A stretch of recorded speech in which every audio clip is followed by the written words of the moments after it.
Technical analysis is stupid. Now, does it mean that technical analysis can never work? No.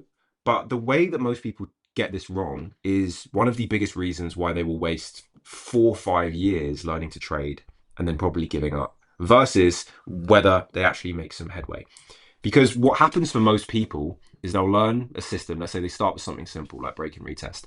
And over time, as they hit losses, as beginners, it's natural to be like, okay, I've had a problem. Let me try and fix it. And if they've started with just technicals, then what they'll go is they'll go, okay, let me try and fix it. Let me try and decode what went wrong and try and fix it and tweak it. And normally that comes in the form of finding new strategies. But even if it's just tweaking the existing one, what you're going to find over time, what's going to happen is these strategies are going to get more and more complicated.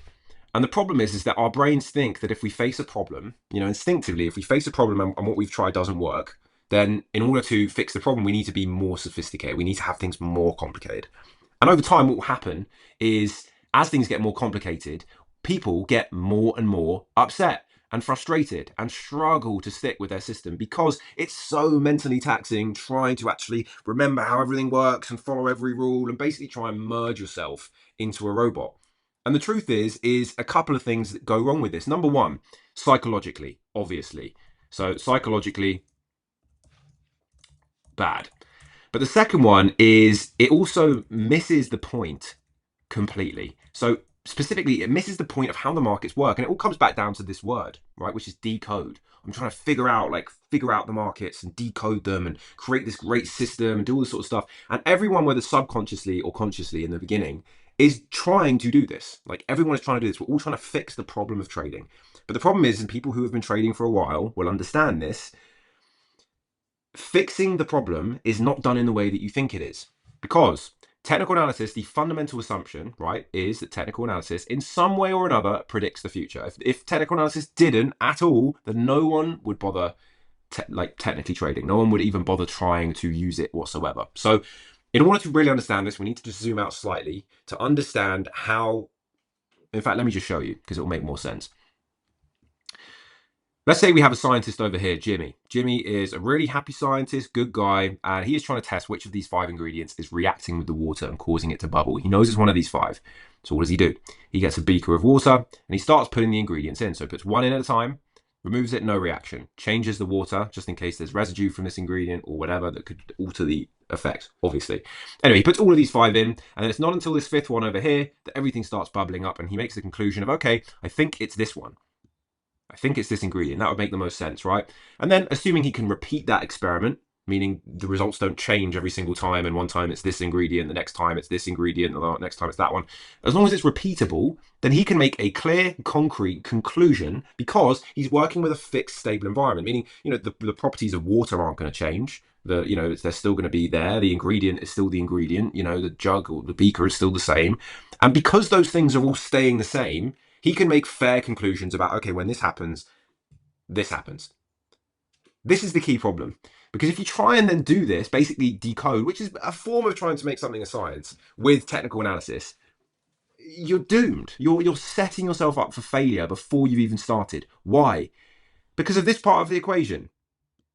Trading is not a fixed, stable environment. Trading is well known to be dynamic, which basically means changing. It's fluid. There are tendencies, yes. There are characteristics, yes. But things are always evolving. The way price moves, how much it moves, the kind of general traits of that specific market in that specific time.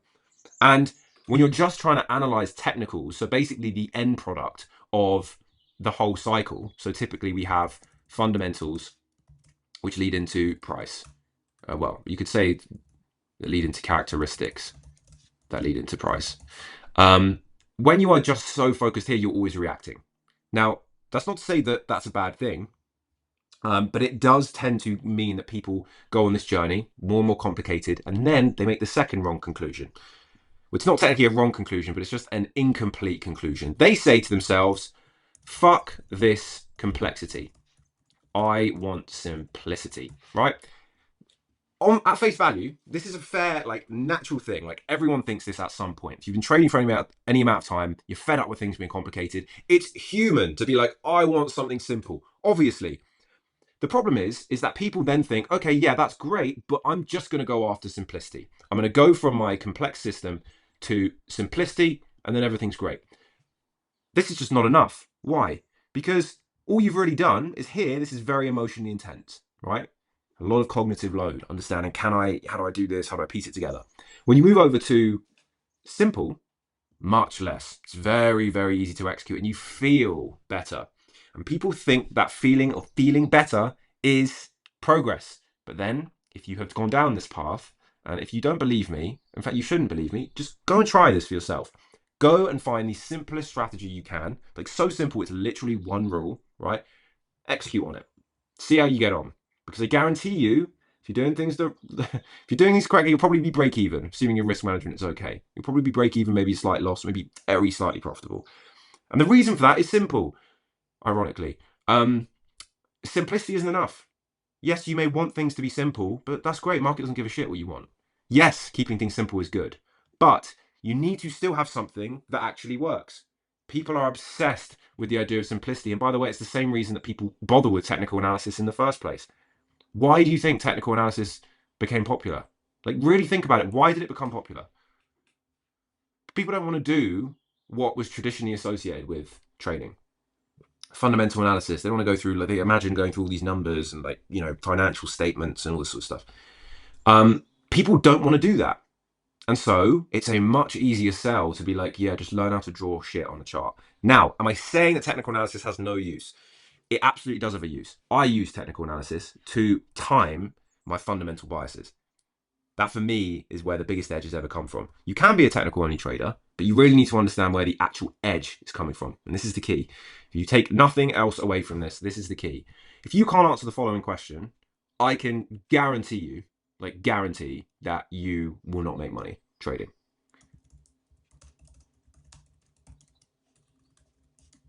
What's your edge? If you answer this question with any technical word, I already know that you failed.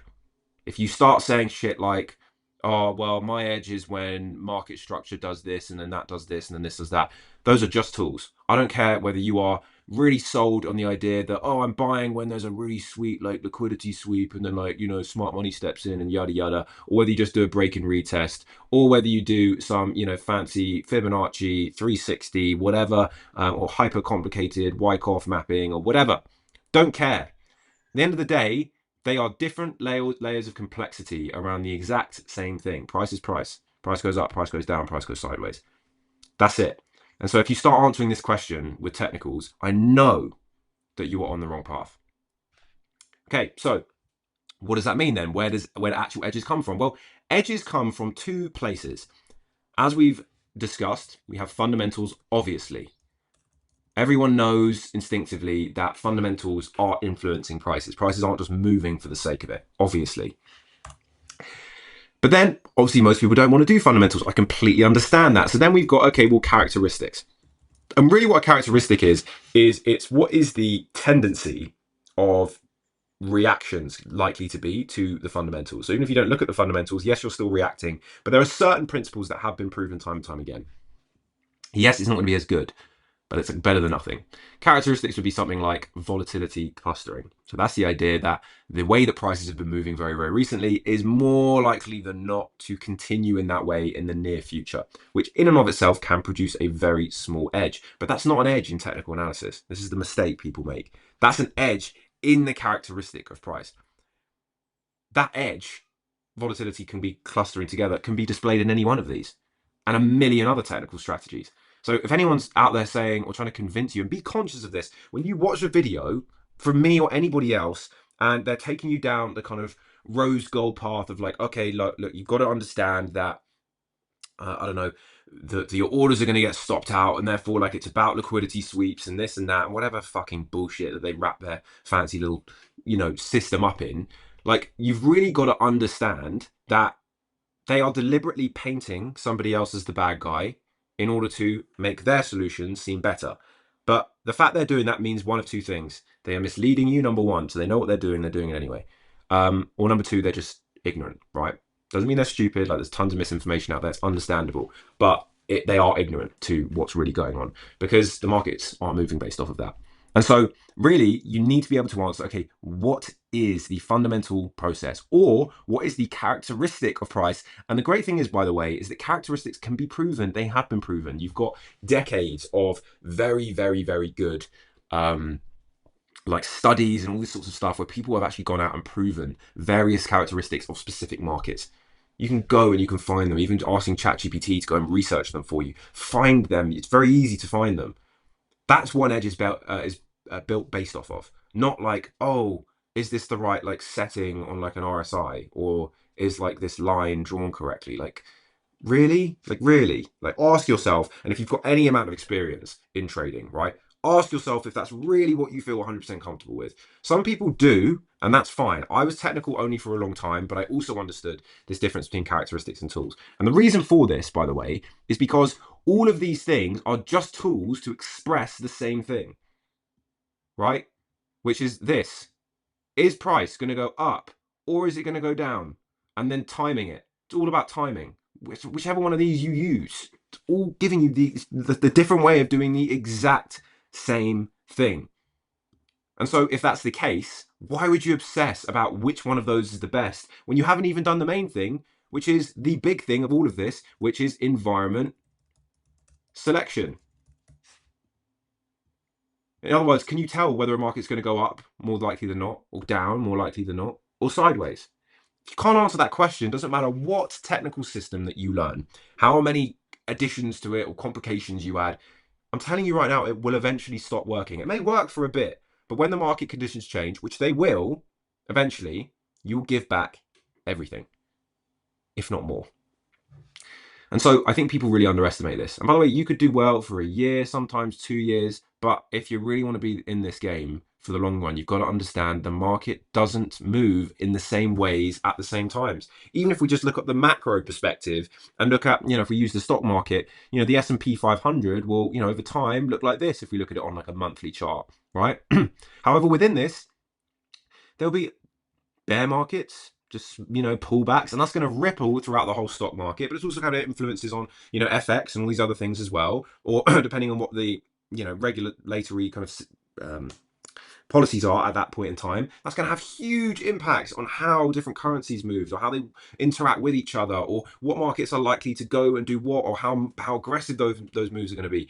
If you're just reacting, well, you're just doing exactly that. You're reacting, which means your risk management needs to be pretty fucking amazing. If it isn't amazing, then you're going to run into all sorts of issues, aren't you? So you need to really give this some thought. You need to understand, how can I get a clear idea of what's going on? Now, you're more than welcome to build your own method of doing this. If you just want to see how I do this, I only do this with stocks these days. If you're looking for something else, then not going to be the one. But if you just want to see me doing this and giving you all of the stocks that have gone through my fundamental process each week, go and check it out in the description box below. If not, you're more than welcome to go and explore that whole can of worms for yourself. I encourage you to do that. I'll also make some videos going over kind of the principles that I will go and do it based off of. But always remember this, if nothing else, guys. Fundamentals or characteristics. It'll make your life a lot easier. It'll make things a lot simpler, because just looking at technicals and the way most people look at technicals is pretty fucking stupid. Excuse my French in this video, but yeah. Anyway, guys, listen, hope you've enjoyed. Appreciate you leaving a like if you have, and hopefully see you in the next one. Take care.